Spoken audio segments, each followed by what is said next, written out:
అయితే హైదరాబాద్ జీవితం ఎట్లా ఉంటది? హడావుడి, హడావుడి పొద్దుగాల 6 గంటలకు లేవడం, టిఫిన్ చేయడం, తర్వాత భార్యాభర్తలు పొద్దుగాల 5:30కి లేస్తారు. వానికి లంచ్ కట్టి బయటికి తోలిస్తారు. ఆఫీస్‌కి పోయి వాడు వచ్చేవరకు 8 అయితది.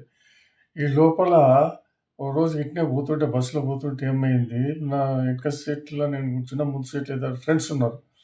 అయితే ఆ ఫ్రెండ్స్‌లో ఒకాయన అడుగుతున్నాడు, "అరేయ్! ఏమైందిరా బాబు తిరుపతి ఎప్పుడు పోయొచ్చినావు? దర్శనం బాగా జరిగిందా?" అని అడిగాడు. "అరే! పోయొచ్చానురా భాయ్ బానే జరిగింది. మా అమ్మని కూడా తీసుకొచ్చినా. వస్తే అప్పుడు మా అమ్మకు ఒక 3,500 ఇచ్చినా. అరే! పిల్లలేమన్నా అడిగితే వాళ్ళకేమన్నా కొనియమ్మా నా దగ్గర ఉన్నయో లేవో అని." అయితే సరే అని ఆయన అయిపోయింది. అయిపోయిన తర్వాత మంచి దర్శనం అయింది. వచ్చినాక అమ్మని ఇంటికాడ తోలొచ్చిన. తోలొచ్చిన తర్వాత మళ్ళో రోజు పోయి, "అమ్మ ఏమైందమ్మా నువ్వు పైసలిస్తే పిల్లలకేమన్నా కొనియమని, ఏం కొనియవైతివి? ఏం చేయవైతివి? ఏం చేసినావంటే?"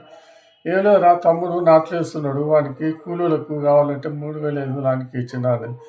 నీ దుంపదెంగ వాడు ఊర్లే ట్రాక్టరు, వాడు భూమి ఉన్న భూమి అంతా వాడే నడిపించుకుంటుండు, వాడే దున్నుతున్నాడు. అంత ఊర్లో రాజకీయం చేస్తున్నాడు, తాగుతున్నాడు, తింటుండు, జల్సా చేస్తున్నాడు.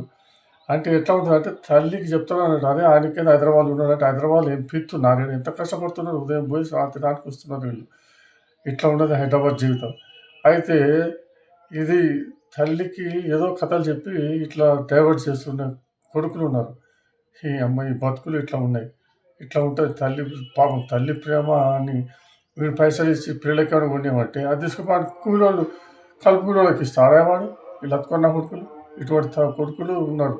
తమ్ముళ్ళకున్న వార్తలు. ఈ నా కొడుకులతో ఇదే వచ్చింది బాధ. ఇక్కడేమో చస్తున్నావాడా, వాడేమో ఈ పని చేస్తుంటాడు. జాగ్రత్త ఇది. ఇది నా కోసం అని చూసుకోవాలి కానీ మన కోసం చూసుకుంటే మొట్టమొదటి పోతారు ఈ లోకంలో జనం. అదే జరుగుతుంది ఇప్పుడు.